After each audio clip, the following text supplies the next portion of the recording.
a rhinestone cowboy, riding out on a horse in the star-spangled rodeo. Everybody say it. Like a rhinestone cowboy. It's been over 20 years, hasn't it? Yeah. Wow. Well, you know, when you tell managers and people who book you where you want to go, and you know, and I tell them, I said, I want to go back to Australia, and to get to play with the symphony. Well, I had strings on the record, but when you got that many strings in a symphony, it's just like, wow. There's no feeling like that. Stand out in the middle of all those strings, and you got, you know, the bass, the tenors, the regular fiddles. It's awesome. I really, really enjoy playing with the symphony. I do quite a bit of symphonies when it's just, I just love to do it. But, you know, I just take my band, which is what, 5 pieces counting me, I think, and we add the symphony, and we play. You know, those guys can read it backwards, you know, or sideways. It doesn't make a difference. But I just play. We play what we play, and the orchestra just blends it right in. Just marvelous. It's really. And the last time I was here, Keith Urban was about that high, and he was sitting behind. He was over at the stage. I was talking to him. He must have been what, 8, 9 years old at that time, and. I was talking to him, he said, oh yeah, Mr. Campbell, he said, I want to play guitar and sing like you, and I want to do this and that and that. And I was thinking like, oh yeah, sure kid, you know, I know you're going to do this. And I kept in touch with him. And needless to say, you know, and that he's as good a songwriter as I know of. He's probably the best guitar player in the world. And his wife isn't bad either. I think they're a great couple. Yeah, I'm so blessed to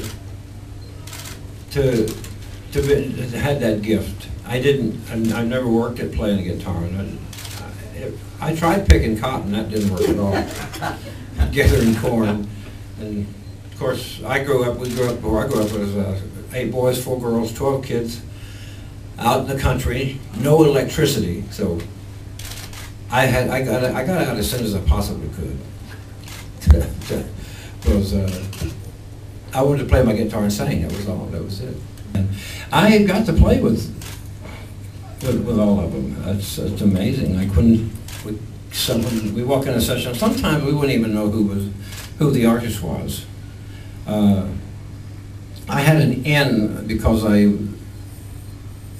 because the guy that was an old friend of mine, he took over the record company, Sinatra's record company. So naturally, I got to play on all of those. And I was a studio player, but to sit down and play on a session with Frank Sinatra, that was one of the biggest thrills of my life. And he did 3 takes on it out there, #1. You know, it's amazing. I saw Jan Berry too. When I was in studio work, I did their sessions. It's, all the old Honolulu-lulus, you know. And don't come back from Dead Man's Curve. You know. Those were really, really fun dates to do. And I look back and I just have to say, thank you, Lord, for really letting me go through something that it seemed like I didn't have to work for it. You have to do your job, and you have to play the right chords. I must have did 3, 4 on an average. On an average in a week, I would do probably 5 recording sessions, just because I could play in C position and E flat. I don't know.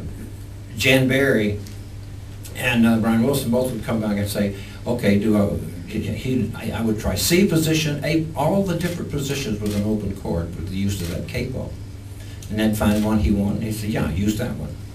It may be C position, but we're playing in E flat. It's not complicated at all, but I guess it was to me at first. All the open chords.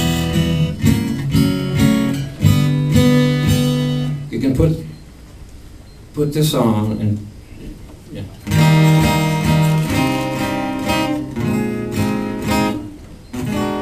But you don't have to, you just fret the same, you can do the same set of frettings and you can sing in any key.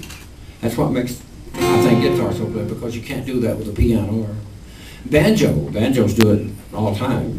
You know, if you see a hillbilly band, when they change chords, you can hear them capos sliding for 2 blocks.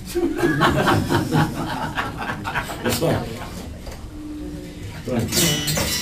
oh yeah, it's like getting it on. But it's just so much easier.